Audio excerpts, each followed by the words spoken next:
The rain hammered against the tall windows of the Golden Terrace, one of the most prestigious restaurants in downtown Chicago. Inside, crystal chandeliers cast warm light over tables draped in white linen, where wealthy businesspeople and socialites dined on meals that cost more than some people earned in a week. But not everyone inside that restaurant was wealthy. Some were invisible. Elena Rosales pressed her back against the cold steel door of the kitchen, her hands trembling as she fought back tears. She was 24 years old, with dark hair pulled back in a simple ponytail and eyes the color of warm honey eyes that rarely met anyone's gaze for more than a moment. She had been a waitress at the Golden Terrace for 11 months now. 11 months of being overlooked. 11 months of being dismissed. 11 months of swallowing her pride because she needed this job more than she needed her dignity. Elena! The sharp voice cut through the kitchen noise like a knife. Victoria Hartwell, the restaurant's floor manager, stood with her arms crossed, her perfectly manicured nails tapping against her designer blazer. Table 12 is waiting. Again. Do I need to remind you how important these guests are? The Hendersons are worth more than you'll make in your entire lifetime. I'm sorry, Miss Hartwell. I don't want excuses. I want results. Victoria stepped closer, her voice dropping to a hiss that only Elena could hear.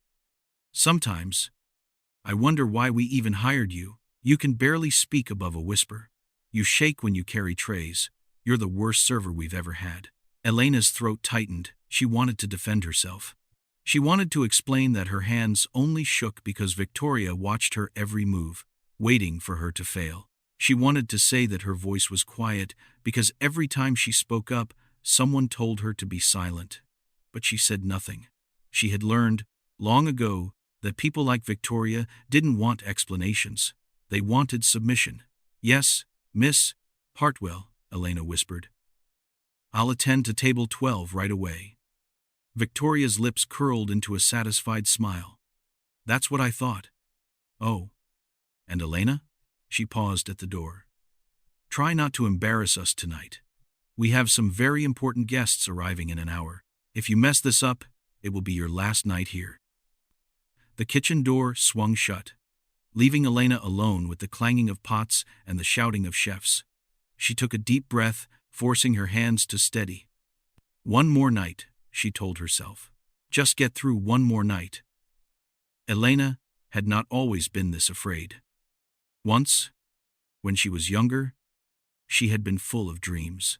She had wanted to become a teacher, to stand in front of classrooms and inspire young minds, to give children the encouragement she had never received.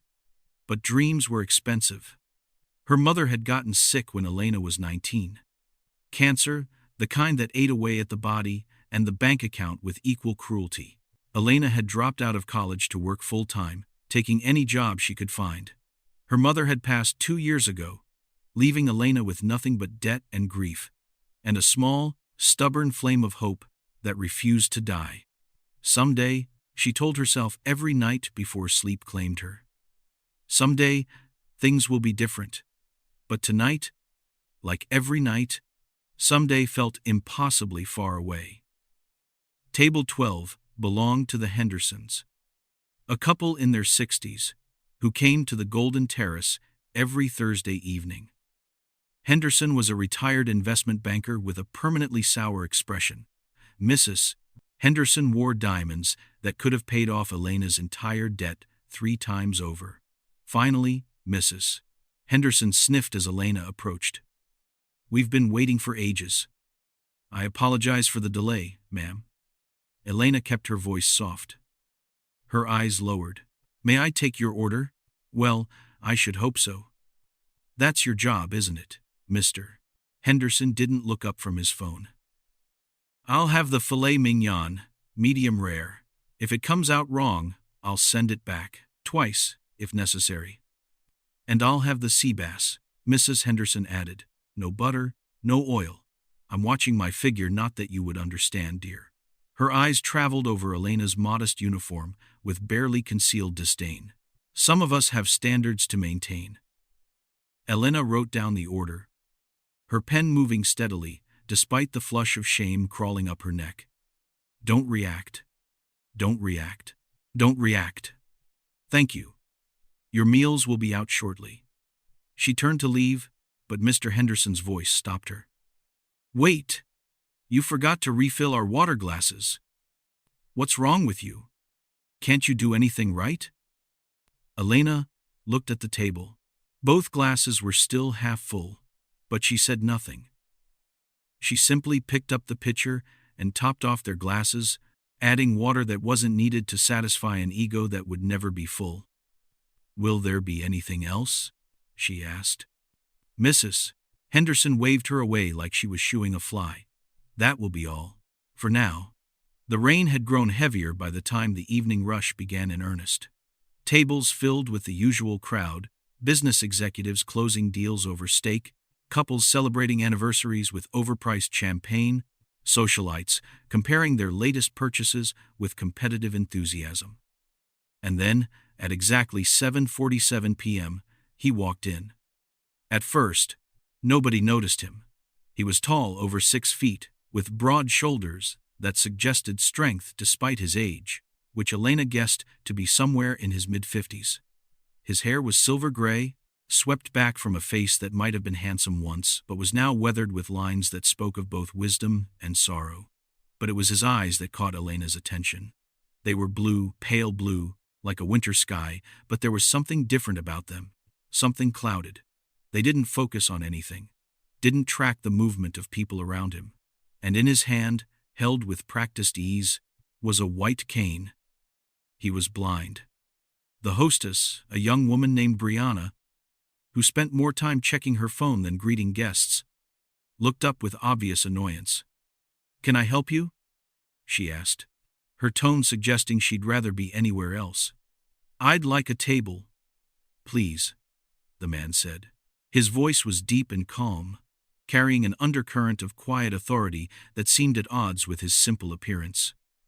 Because his appearance was simple, he wore a dark gray jacket that looked worn at the elbows, a plain white shirt, and black pants that had seen better days.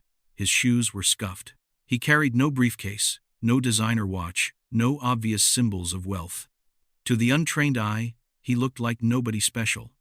To the hostess, he looked like a problem. Do you have a reservation? Brianna asked, her voice cooling by several degrees. I do not. Then, I'm afraid we're fully booked tonight. You'll have to try somewhere else. Elena, who had been passing by with a tray of drinks, stopped. She looked at the reservation book on the hostess stand. She had seen it earlier that evening. She knew, with absolute certainty, that there were at least 3 tables available. The man smiled, a small, patient smile that held no anger. I see. Perhaps there might be a cancellation? I'm happy to wait. Brianna didn't even check. No cancellations, sorry. She turned away, already reaching for her phone. The man stood there for a moment, his white cane tapping gently against the marble floor. Elena watched as other staff members walked past him without acknowledgement. She watched as guests gave him wide berths, as if his blindness might be contagious. She watched as Victoria Hartwell emerged from the back, assessed the situation with one glance, and decided the man was not worth her attention. Nobody helped him. Nobody saw him. He was invisible, just like her.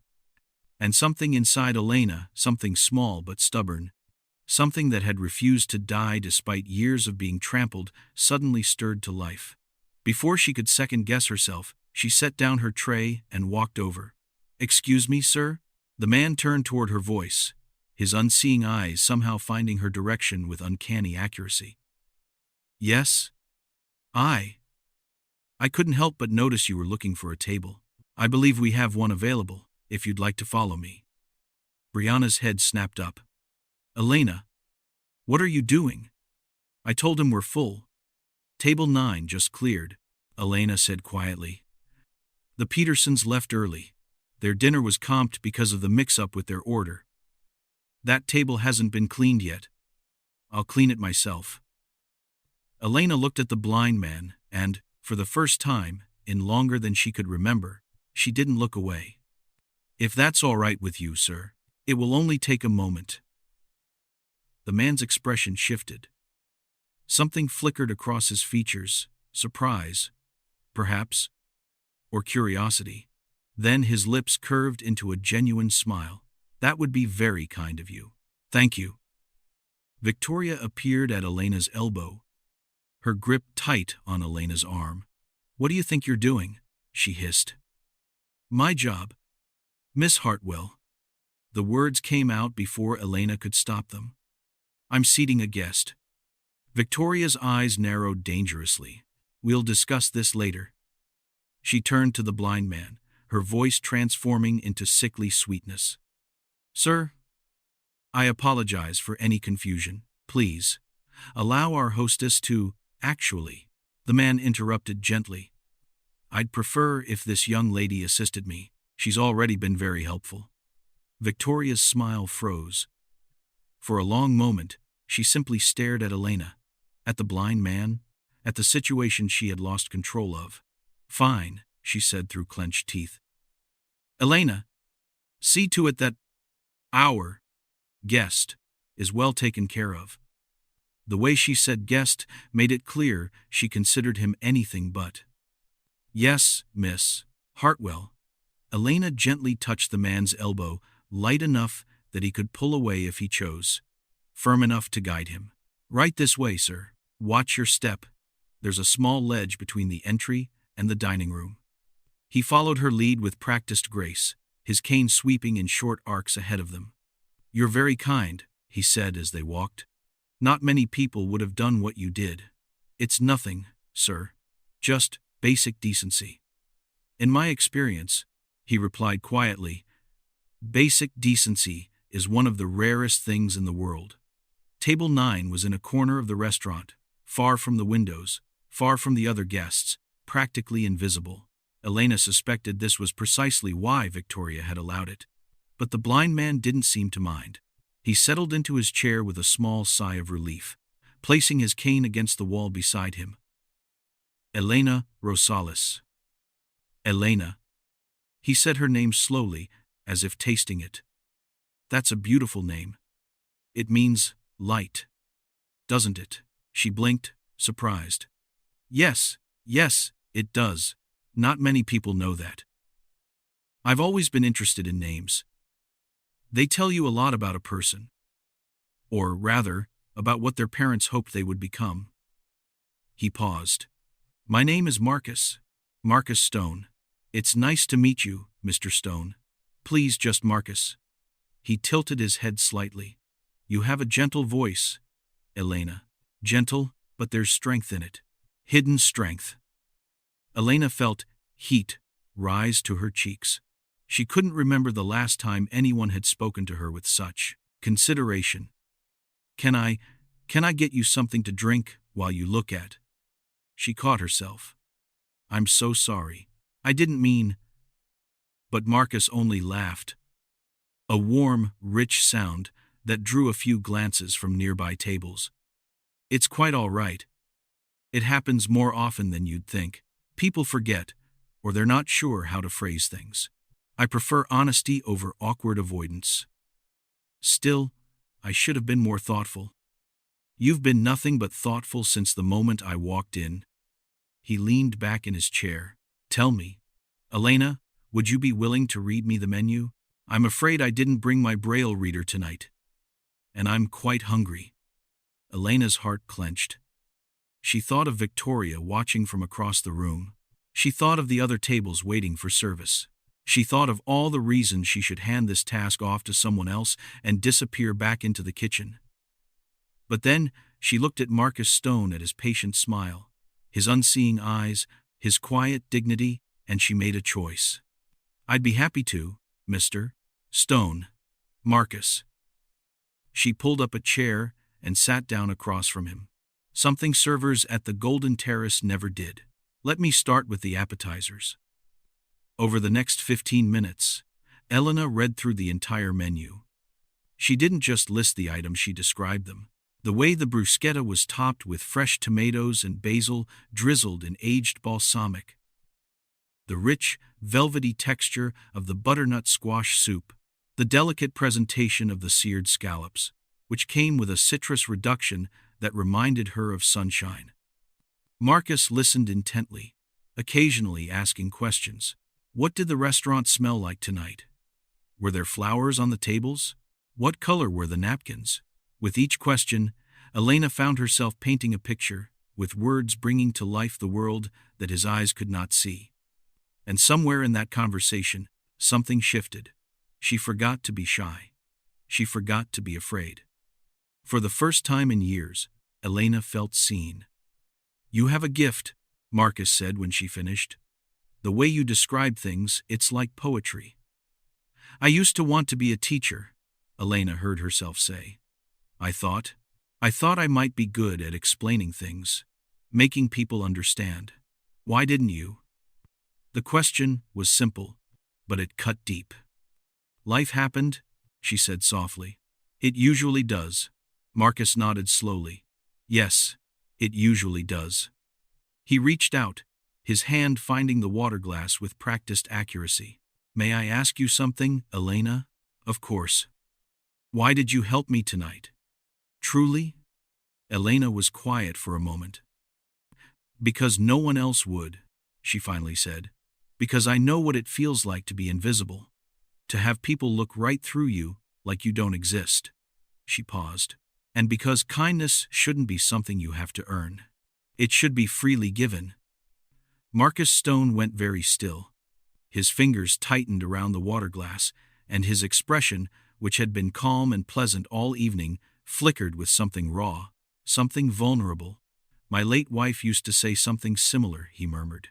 "She believed that the measure of a person wasn't in how they treated their equals, but in how they treated those who could do nothing for them.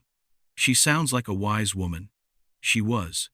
He smiled, but there was sadness in it. "She passed 3 years ago. Some days, I still forget she's gone. I'm sorry. Don't be. She lived a beautiful life, and I was lucky enough to share it with her." He lifted his glass. "To kindness, freely given, and to the people who remind us it still exists." Elena didn't have a glass, but she mimed the gesture anyway. And across the restaurant, Victoria Hartwell watched with narrowed eyes. The night continued. Elena served Marcus his meal, the sea bass, which he had chosen after her vivid description, and checked on him regularly between her other tables. Each time she stopped by, they exchanged a few words. Small things. Simple things. But each small, simple thing felt like a gift. Mrs. Henderson complained that her fish was too fishy. Mr. Henderson sent back his steak twice, despite it being cooked exactly as ordered. A group of college-age socialites at table 7 laughed too loudly and tipped too little. Through it all, Elena held on to the warmth of her conversations with Marcus. It wasn't until nearly 10 p.m. when the dinner rush had slowed and the restaurant had begun to empty that Victoria finally made her move. "Elena," the floor manager's voice was ice. "A word. Now." Elena followed her into the back hallway, away from the guests. "What do you think you're playing at?" Victoria demanded. "Sitting down with customers? Spending 20 minutes reading a menu to some homeless-looking blind man? Ignoring your other tables?" "I didn't ignore anyone. I don't want to hear it." Victoria stepped closer, her face twisted with contempt. "I've had my eye on you for months. Elena, you're slow, you're clumsy, you're pathetic. The only reason I haven't fired you already is because you're cheap labor." Elena felt the old familiar shame rise up, the urge to apologize, to grovel, to make herself smaller. But something had changed tonight. Something had woken up. "I was doing my job," Elena said quietly. "I was treating a customer with respect. That's what this restaurant is supposed to be about." "This restaurant is about money," Victoria snapped. "About serving people who matter. Not wasting time on charity cases who probably can't even afford the breadbasket." He paid for his meal. He tipped well. "That's not the point." Victoria's voice rose. "The point is that you made us look bad.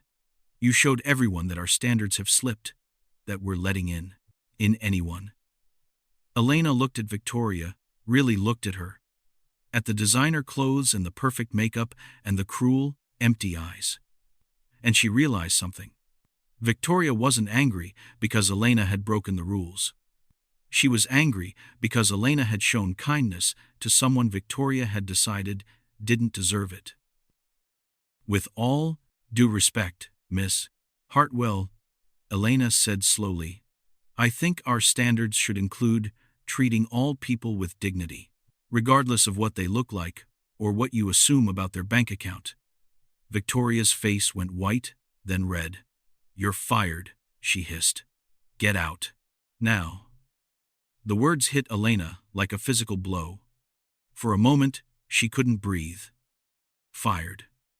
After 11 months of enduring insults and humiliation, after all the times she had bitten her tongue and swallowed her pride, after everything she had sacrificed just to keep this job.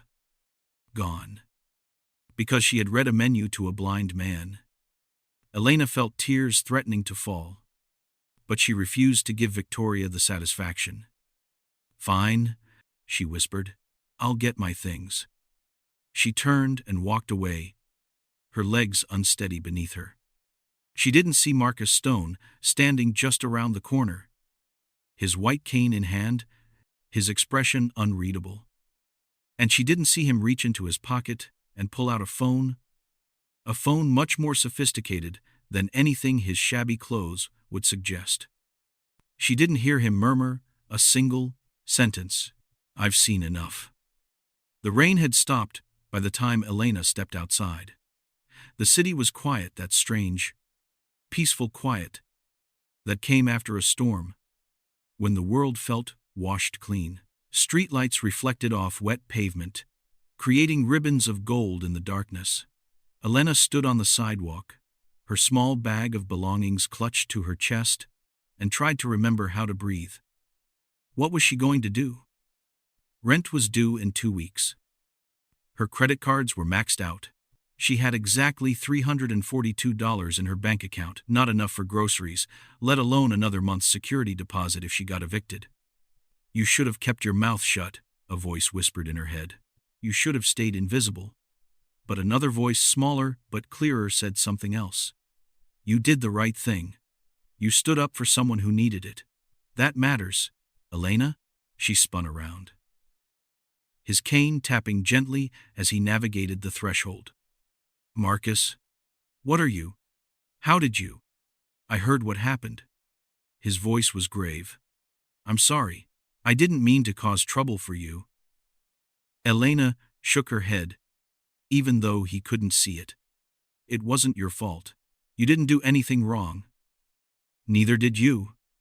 He stepped closer, and in the glow of the streetlight, his face seemed different, somehow sharper, more defined. "Elena, I have to tell you something. About who I am."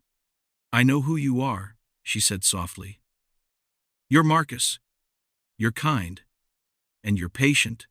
And you actually listened to me when I talked." She laughed, a watery, broken sound. "Do you know how rare that is? Most people don't even remember my name 5 minutes after I tell them." "I'm more than that," Marcus said. But before he could finish, a sleek black car pulled up to the curb. Not just any car, a Rolls-Royce. The kind of car that Elena had only ever seen in movies, with windows tinted so dark they might as well have been painted black. The driver's door opened, and a man in a formal suit stepped out. He was tall and broad-shouldered, with an earpiece and the bearing of a soldier. "Mr. Stone," the driver said, his voice professionally neutral, "the board has been trying to reach you all evening. They said it's urgent." Elena stared. "Mr. Stone? The board? Thank you, Thomas." Marcus turned back to Elena, and now finally she saw something she hadn't noticed before. His clothes might be shabby, his shoes might be scuffed, but the way he held himself, the quiet authority in his voice, the way even the driver treated him with a respect that bordered on reverence. This was not a man who struggled to afford the breadbasket. This was something else entirely. "Elena," Marcus said softly, I am not who I appeared to be tonight. My name is Marcus Stone, and I am the founder and chairman of Stone Industries. The name hit her like a thunderbolt. Stone Industries. Stone Industries. One of the largest technology companies in the world. The kind of company that was talked about in the same breath as Apple and Google. The kind of company whose products were in every home, every office, every pocket. Elena's mind raced through headlines she had half noticed over the years. Tech billionaire donates hospital wing. Stone Industries acquires AI startup. Marcus Stone, named one of the world's most influential businessmen, and one more headline, from about 3 years ago. Tragedy strikes tech mogul Marcus Stone loses sight in accident that claims wife's life. Elena couldn't find the words, but you were wearing old clothes?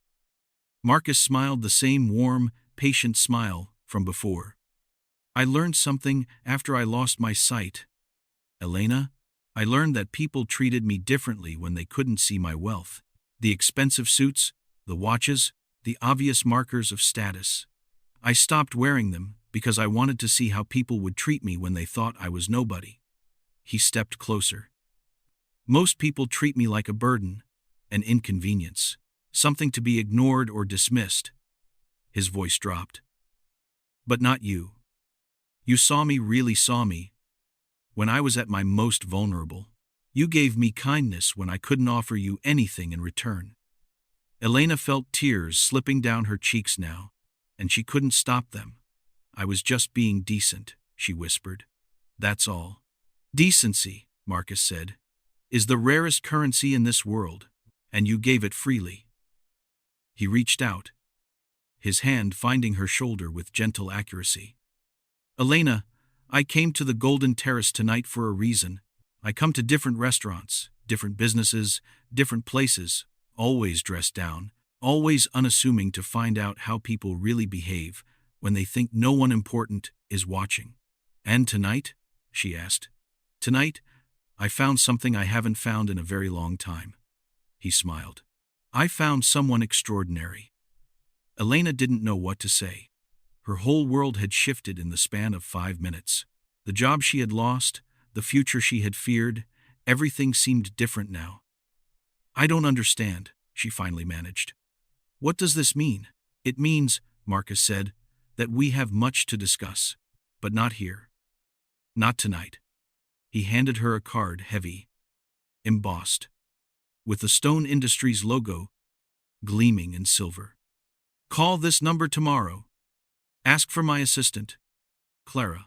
Tell her that Marcus Stone would like to offer you a job. Elena looked at the card, then back at Marcus. A job? But I'm just a waitress. I dropped out of college. I don't have any qualifications. You have the most important qualification of all, Marcus interrupted. Everything else can be taught. He smiled. Besides, I have a feeling that you're capable of far more than you've been led to believe. The driver cleared his throat. Mr. Stone, the board, yes, Thomas. I'm coming. Marcus turned toward the car, then paused. Elena? One more thing. Yes? That restaurant, the Golden Terrace. I own it. His smile took on a slightly mischievous edge. Or rather, Stone Industries owns the parent company that owns the restaurant group that owns it. I should probably review their management practices. Elena's mouth fell open. Sleep well, Elena Rosales. Tomorrow, your life is going to change. And with that, Marcus Stone, blind billionaire, tech mogul, and the most unexpected person Elena had ever met, disappeared into his Rolls-Royce and vanished into the night. Elena stood alone on the wet sidewalk, clutching the business card like a lifeline. Above her, the clouds parted, revealing a single star. And somewhere deep inside her, that small, stubborn flame of hope burned brighter than it had in years. Elena Rosales didn't sleep that night. She lay in her tiny studio apartment, a cramped space on the 5th floor of a building where the elevator never worked and the heating was unreliable, staring at the water-stained ceiling, while her mind replayed every moment of the evening. Marcus Stone, billionaire, owns the Golden Terrace, offered me a job. It seemed impossible. Like something out of a movie. Not real life. Real life didn't include dramatic reveals in the rain outside fancy restaurants. Real life didn't include mysterious blind billionaires who rewarded kindness with opportunity. Real life was late rent and maxed credit cards, and Victoria Hartwell's voice ringing in her ears. You're pathetic. But the business card was real. Elena had placed it on her nightstand, and every few minutes, she turned on her lamp just to make sure it was still there. Heavy cardstock, silver embossing, a phone number written on the back in neat, precise handwriting. Call tomorrow. Ask for Clara. By the time dawn crept through her thin curtains, Elena had convinced herself that it was all a trick. Some elaborate prank. Maybe Marcus Stone wasn't really a billionaire. Maybe he was just a crazy old man who had found a fancy car service and printed fake business cards. But at exactly 9 a.m., she dialed the number anyway. Because what did she have to lose? Stone Industries, Office of the Chairman. How may I direct your call? The voice on the other end was professional, polished, and slightly intimidating. Elena's heart hammered against her ribs. Hello. My name is Elena Rosales. I was told to call and ask for Clara. Mr. Stone gave me this number and said, Miss Rosales. The voice warmed instantly. Yes, we've been expecting your call. Please hold while I transfer you. Expecting her call? Before Elena could process this, another voice came on the line, older, calmer, with a hint of British accent. Elena, this is Clara Mitchell, Mr. Stone's executive assistant. I'm so pleased you called. Marcus has told me all about you. He has? Oh, yes. He was quite impressed with you. Said you showed more grace under pressure than most executives he's met. Clara chuckled. And trust me, dear, Marcus doesn't say that about many people. Elena felt her cheeks flush, even though no one was there to see it. Miss Mitchell, Clara, I don't really understand what's happening. Last night was so surreal. I thought maybe I had dreamed it. I assure you, it was quite real. Marcus would like to meet with you today, if you're available. He has a proposal he'd like to discuss. Today? Elena looked around her tiny apartment at the dishes in the sink, the pile of laundry in the corner, the emptiness of her refrigerator. Yes, I'm available. Wonderful. A car will pick you up at noon. Dress comfortably, no need for anything formal. And Elena? Yes? Whatever Marcus offers you, know that you earned it. Not through luck, through kindness. Clara's voice softened. That matters more than you know. The car that arrived at noon was not the Rolls-Royce from the night before, but it was nearly as impressive, a black Mercedes with tinted windows and leather seats so soft they felt like clouds. Elena sat in the back, clutching her purse like a shield, as the driver navigated through downtown Chicago. She had dressed in her nicest clothes, a simple blue dress she had bought for her mother's funeral, paired with flats that were worn at the heels but still presentable. She felt underdressed, overwhelmed, completely out of her depth. But beneath the anxiety, there was something else. Hope. Tiny, fragile, easily crushed. But there, Stone Industries headquarters, was a tower of glass and steel that dominated the Chicago skyline. Elena had passed it hundreds of times without ever thinking about what went on inside. Now she was walking through its doors. The lobby alone was bigger than her entire apartment building. Marble floors reflected the light from towering windows. People in expensive suits strode past with purpose, phones pressed to ears, lives full of meaning and importance. Elena felt invisible again, but then a woman approached her, short, plump, with silver hair and kind eyes behind wire-rimmed glasses. Elena Rosales? Yes, I'm Clara.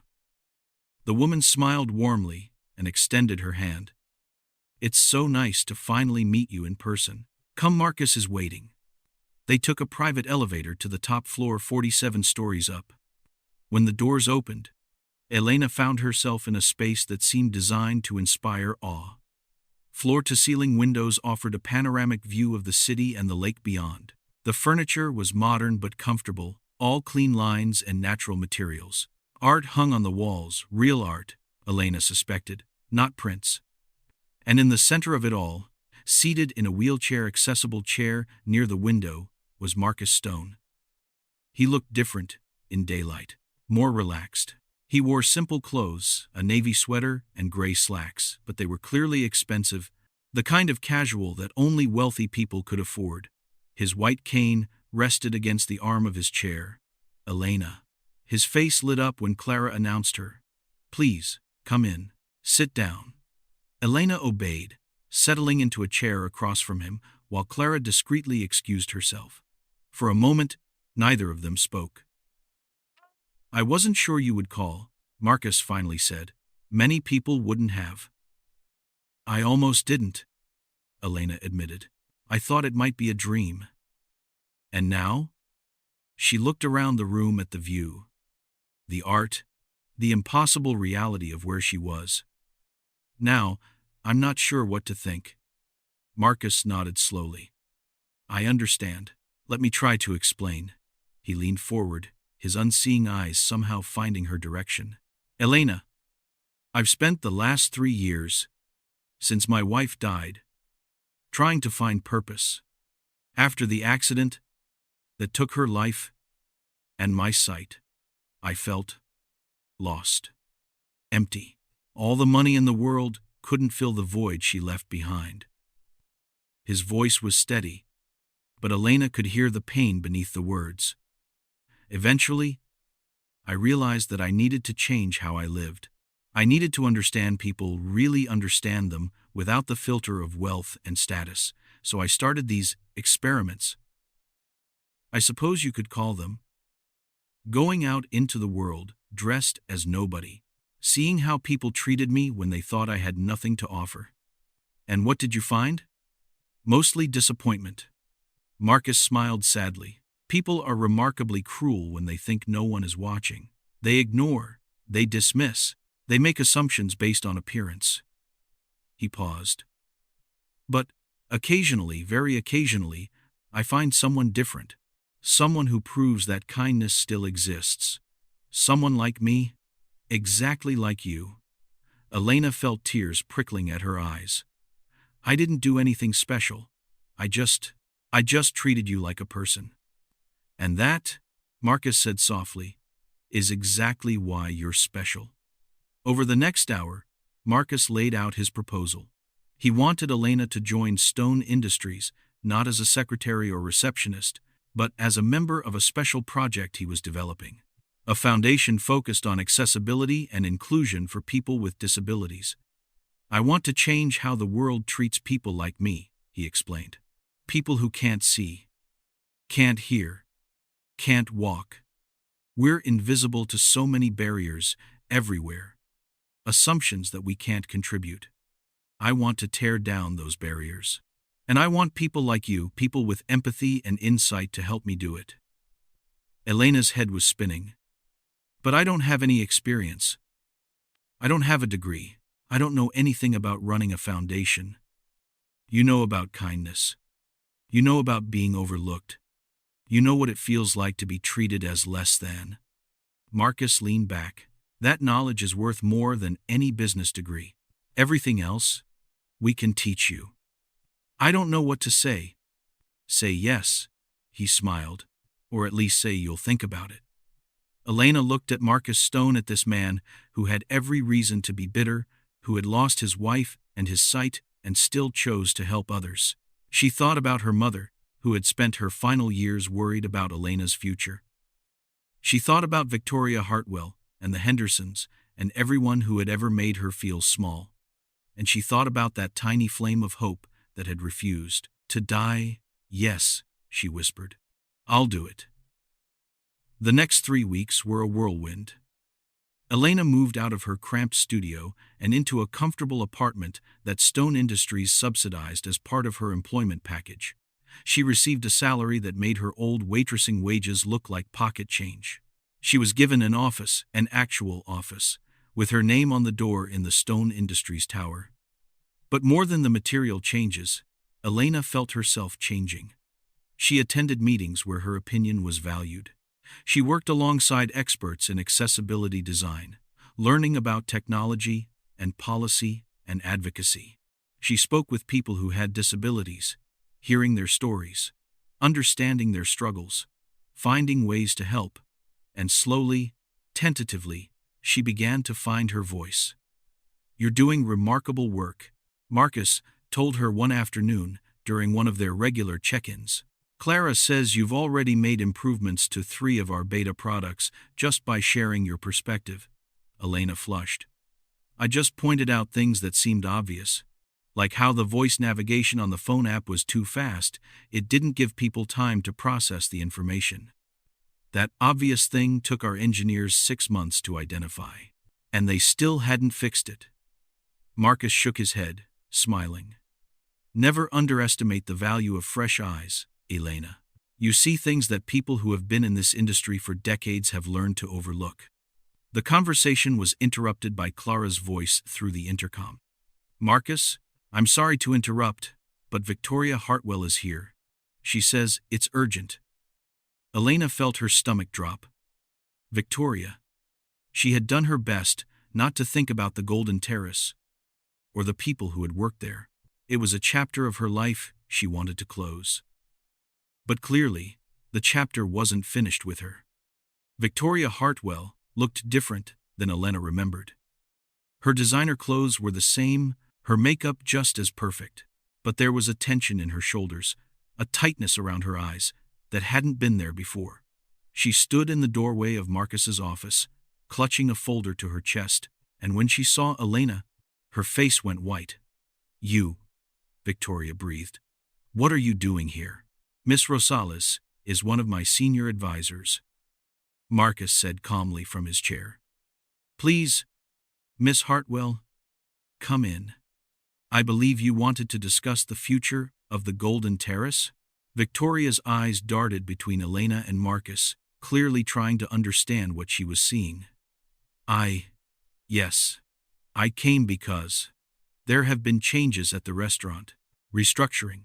I was told that my position is under review, and I wanted to speak with someone about saving your job?" Marcus's voice was pleasant, but there was an edge beneath it. "Clara, would you mind pulling up the employee review files for the Golden Terrace?" "Already done, sir." Clara appeared with a tablet, which she placed on the desk. "The files are audio-enabled for your review." Victoria's face grew paler by the second. "Mr. Stone, I'm not sure what you've been told, but I assure you, I have an excellent record. I've been with the Golden Terrace for 7 years. I've received commendations for customer satisfaction. You've also received 17 complaints in the last 2 years alone," Marcus interrupted. "Complaints about discrimination against guests with disabilities. Complaints about hostile treatment of employees. Complaints about creating a toxic work environment." He paused. "Including a particularly detailed account from a server you fired for the crime of helping a blind man read a menu." Victoria's composure cracked. That was different. She was insubordinate. She wasted time on a guest who couldn't. She caught herself, but it was too late. "Who couldn't what, Miss Hartwell?" Marcus's voice was ice. "Pay? Contribute? Matter? I didn't mean.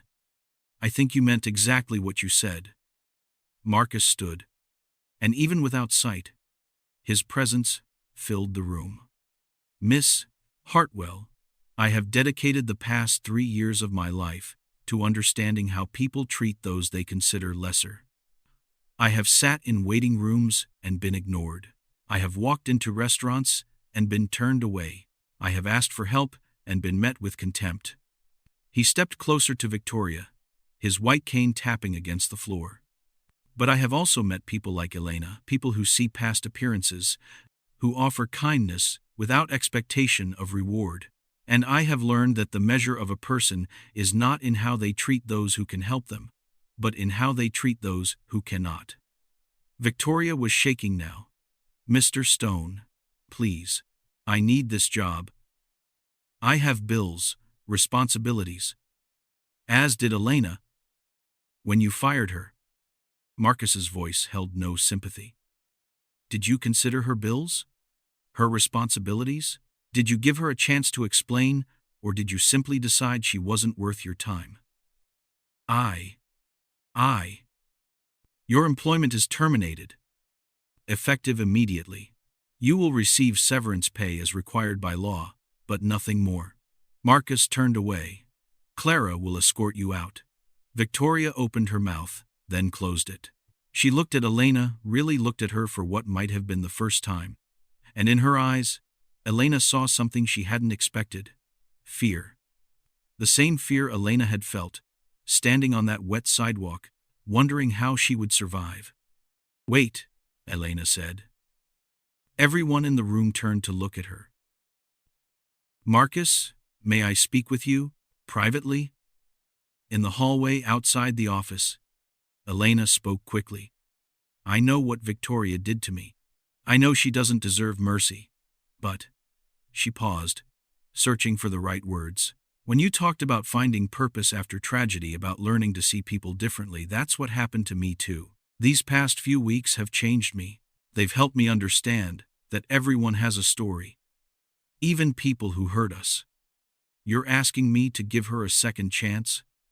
Not a second chance at the same job, but maybe a chance to learn. The way I've been learning. Elena took a breath. Victoria is cruel because she's afraid. She treats people badly because she thinks it makes her powerful. If she could see what real power looks like, kindness, compassion, lifting others up, maybe she could change. Marcus was silent for a long moment. You are a remarkable person, Elena Rosales, he finally said.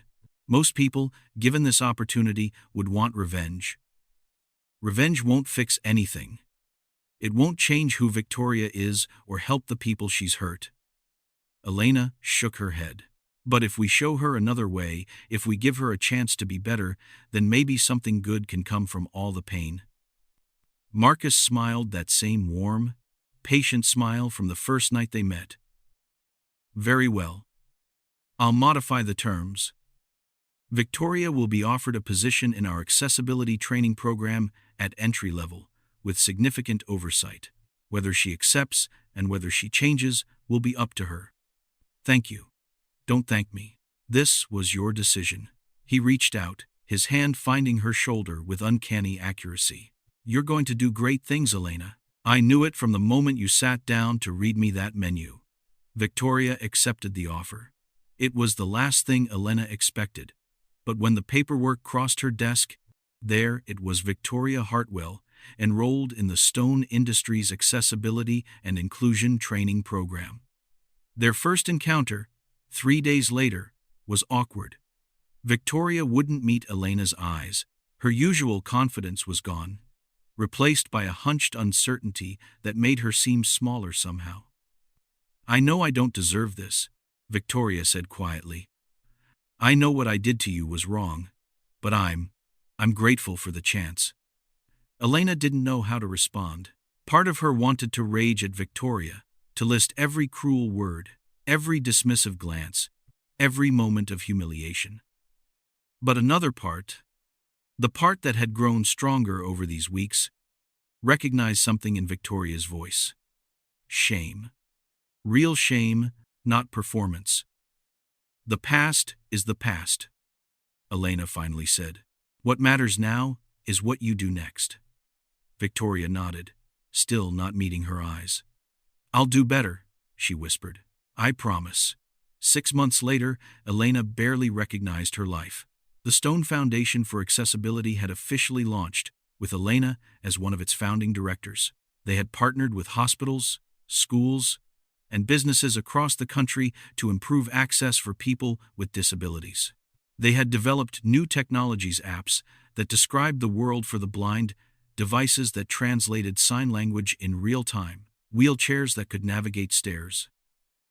And they had changed minds. Not everyone. Of course, there were still people who dismissed the foundation's work, who saw disabilities as weakness rather than difference. But for every skeptic, there were 10 others who listened, learned, and grew. Victoria Hartwell was one of them. She had completed the training program with honors and requested to stay on as a full-time employee. She now led workshops on unconscious bias, sharing her own story, her own failures, as a cautionary tale. "I was the villain," she would tell her audiences. "I looked at people and saw dollar signs or obstacles, never human beings. It took losing everything to understand what I had been doing wrong."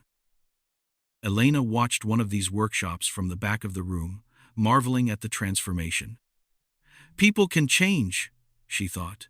"If given the chance, people can actually change."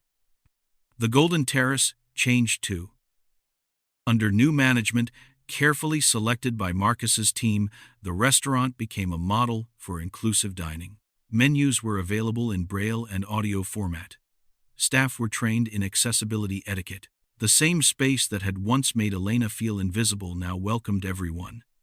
Elena visited on the 1-year anniversary of her firing.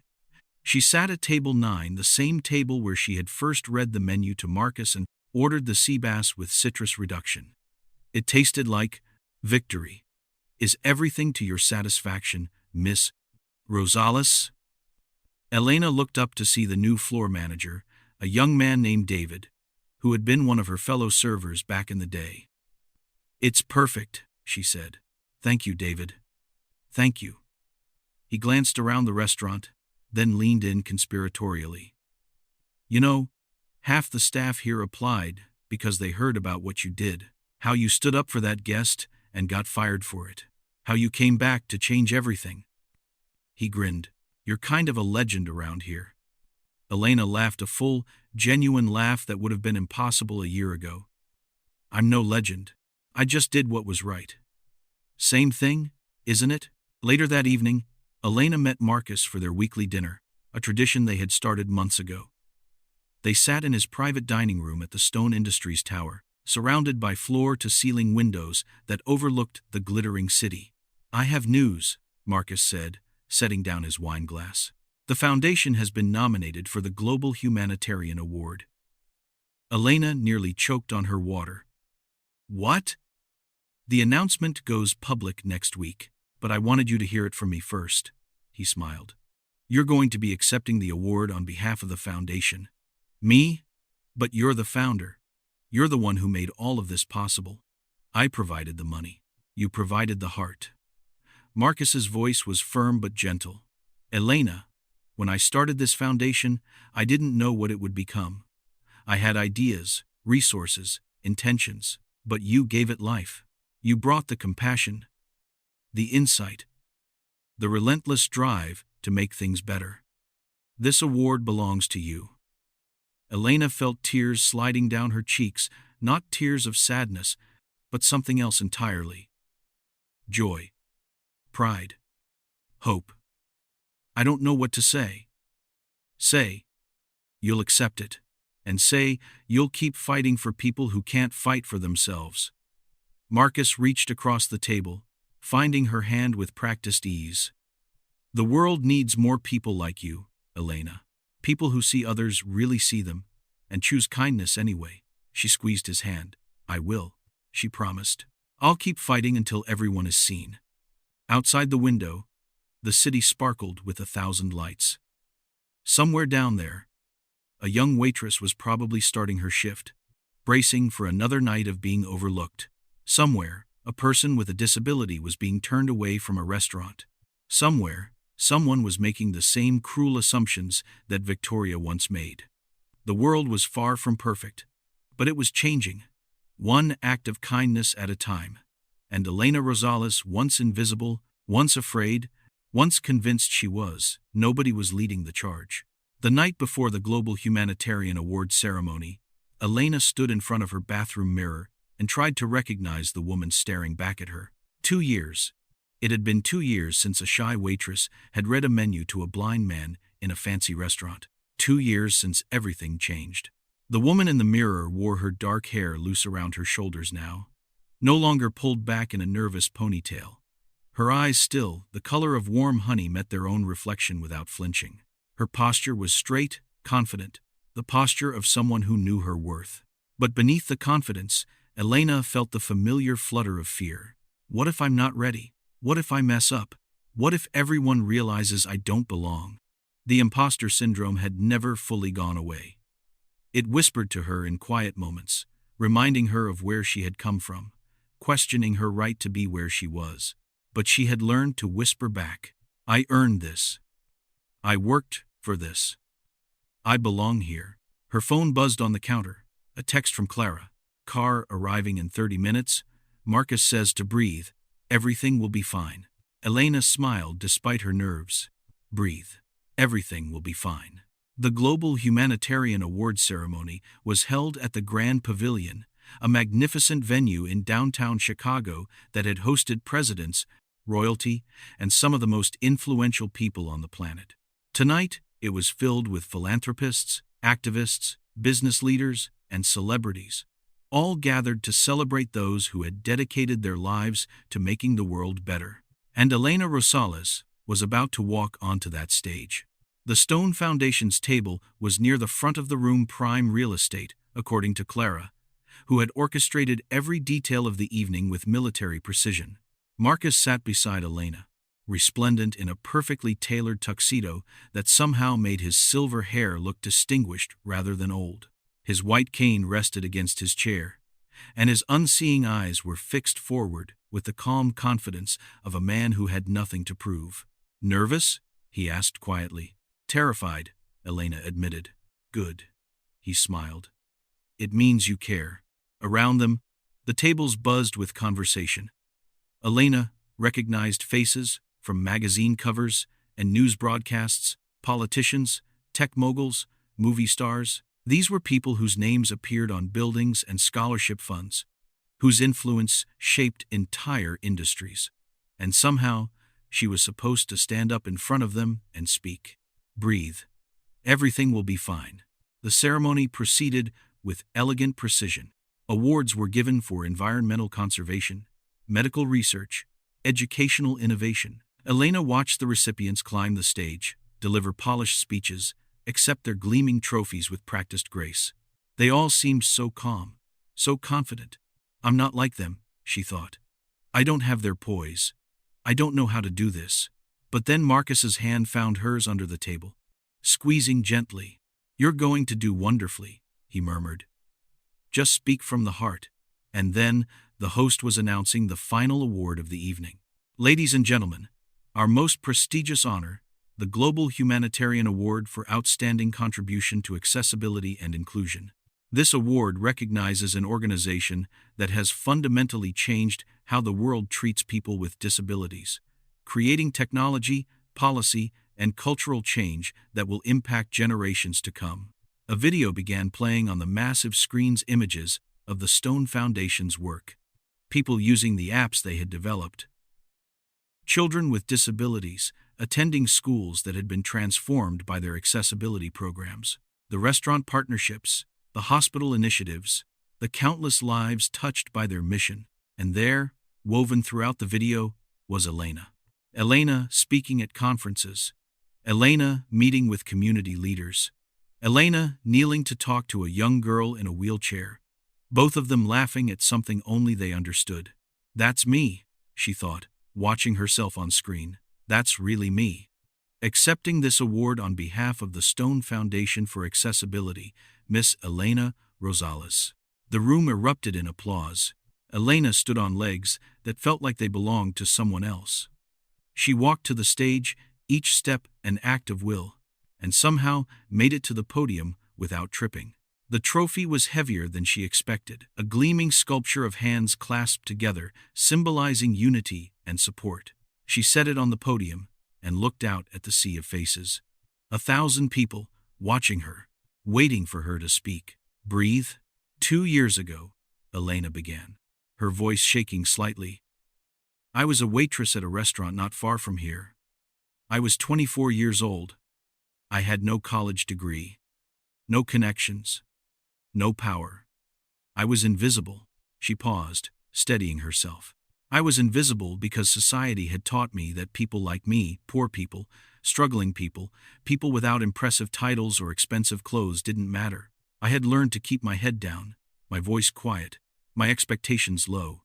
I had learned that the best I could hope for was to survive. The room was silent now, every eye fixed on her. And then one night, a blind man walked into my restaurant. She smiled, glancing toward Marcus's table. He was dressed in old clothes. He didn't have a reservation. The hostess tried to turn him away, and I watched as every person in that restaurant, staff and guests alike, decided he wasn't worth their time. But something inside me refused to accept that. Something said, "This is wrong. This person deserves kindness, regardless of what he looks like or what he can offer." So I helped him. I read him the menu. I treated him like the human being he was. She took a breath. And that one small act of basic decency changed my entire life. Elena spoke for 15 minutes. She told the story of Marcus Stone, his disguise, his mission, his belief that how we treat the least among us defines who we truly are. She talked about the foundation's work, the technology they had developed, the minds they had changed, the barriers they had broken down.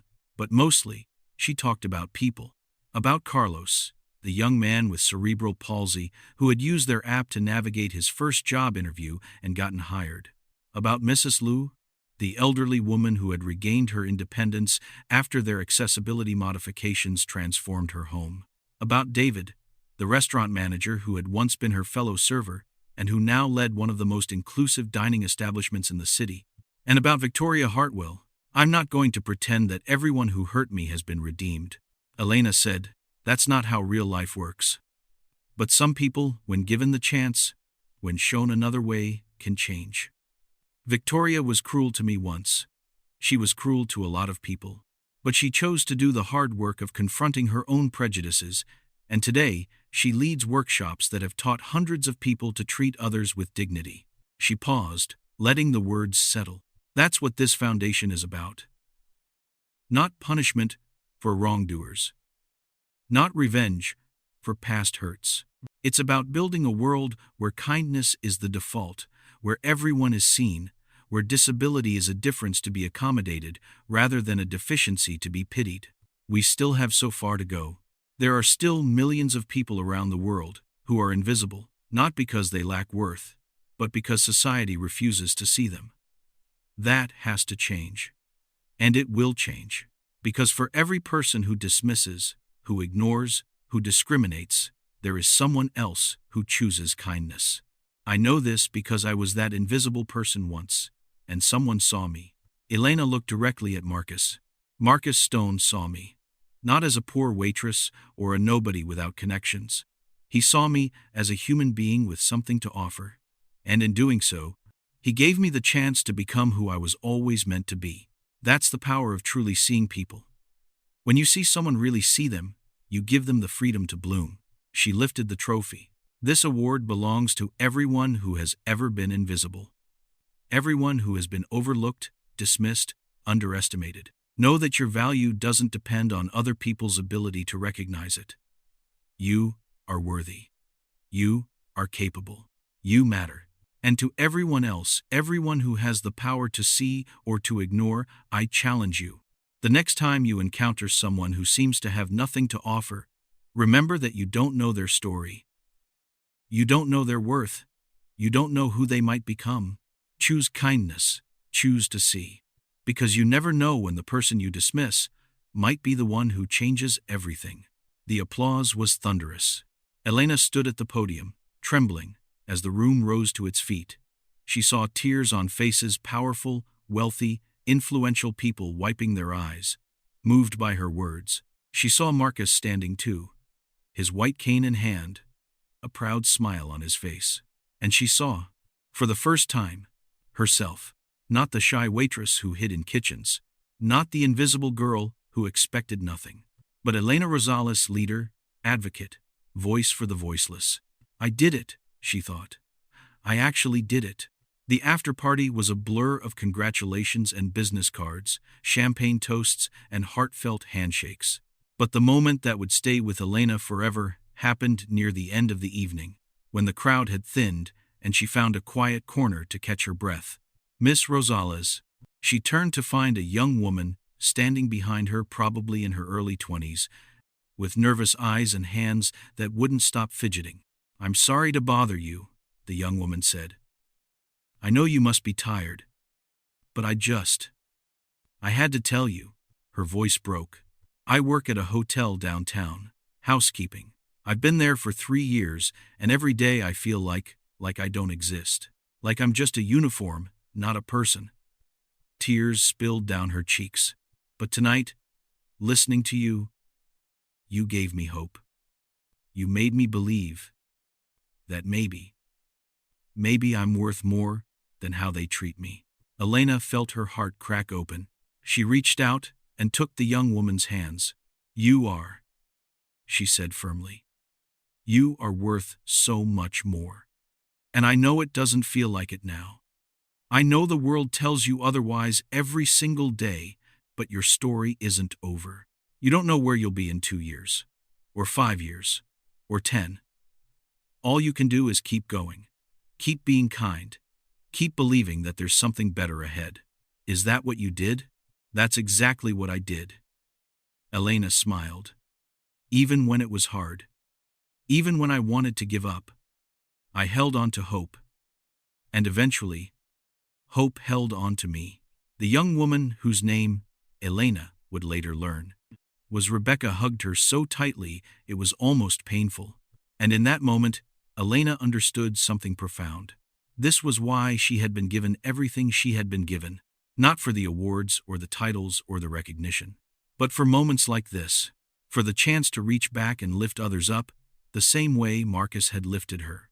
1 year later, Elena stood in the lobby of a brand new building, the Rosales Center for Accessibility, funded by Stone Industries, and named in her honor despite her protests. The center would serve as a hub for disability services in the Chicago area, providing resources, training, and support to thousands of people. It would house the foundation's headquarters, offer job training programs, and partner with local businesses to create inclusive employment opportunities.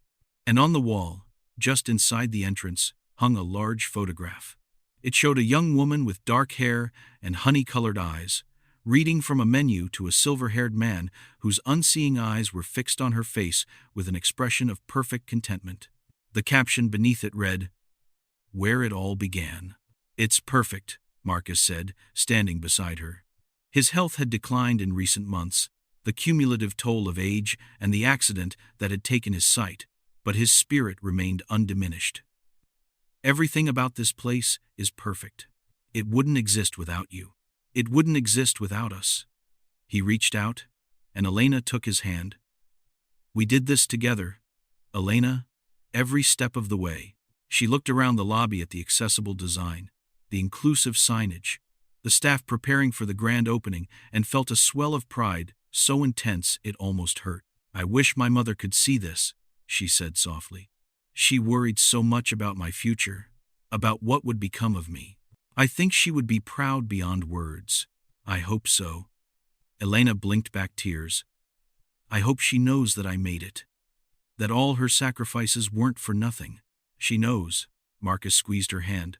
"Somehow, I'm sure she knows." The grand opening was scheduled for 10 a.m., but people began gathering hours earlier.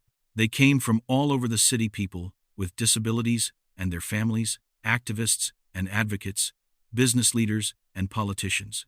They came because they believed in what this place represented. A world where everyone was seen. A world where kindness was the default. A world where the invisible were finally visible. Elena gave the opening speech, her voice steady and strong. "Welcome to the Rosales Center for Accessibility. I wish I could say this building is the culmination of my life's work, but the truth is, it's just the beginning. There are millions of people around the world who still need our help. There are barriers still standing that need to be torn down. There is so much work left to do." She looked out at the crowd, at the faces young and old, able-bodied and disabled, wealthy and struggling. "But we will do that work together, because that's what this center stands for. Not one person's vision, but a community's commitment. Not charity, but solidarity. Not pity, but respect." Every person who walks through these doors deserves to be treated with dignity. Every person has value. Every person matters. That's not just a slogan. It's a promise. After the speeches and the ribbon cutting and the tours, Elena found a quiet moment in her new office. It was small compared to what the foundation could have provided. She had insisted on modesty, but it had everything she needed.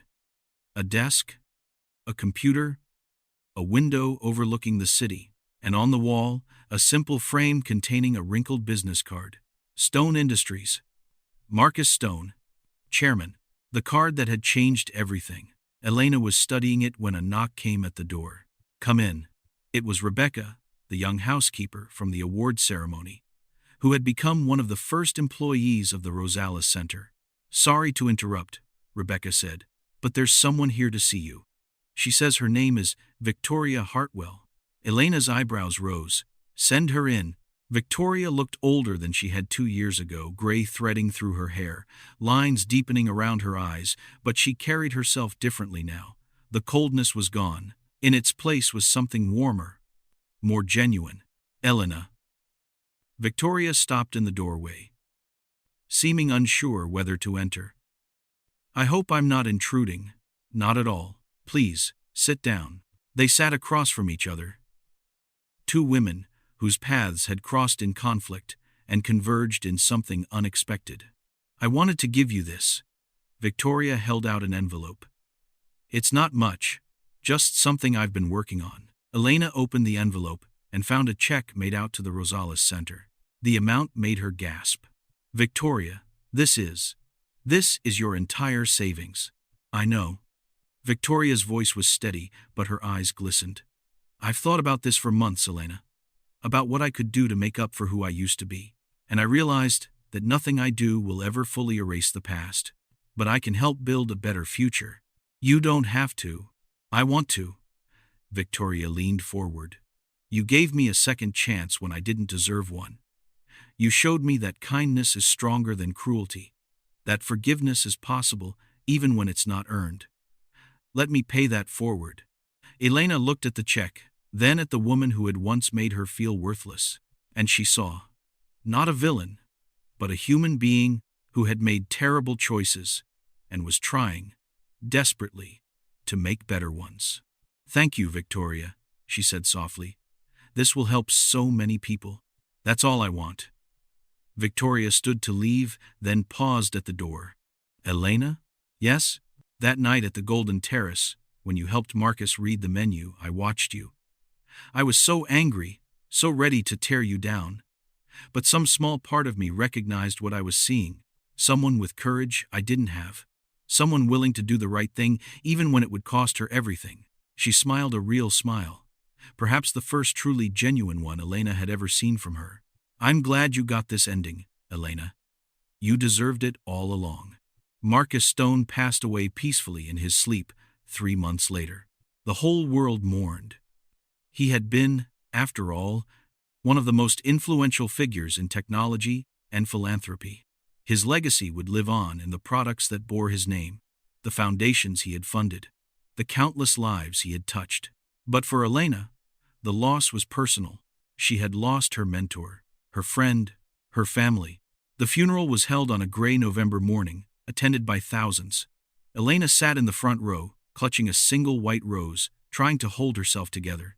When it was her turn to speak, she walked to the podium on legs that felt like water. "Marcus Stone changed my life," she began, her voice cracking. "He saw me when no one else did. He believed in me when I had stopped believing in myself. He taught me that kindness is the most powerful force in the universe, and that how we treat the least among us defines who we truly are." She wiped her eyes. "But what I'll remember most about Marcus isn't his money, or his influence, or his achievements.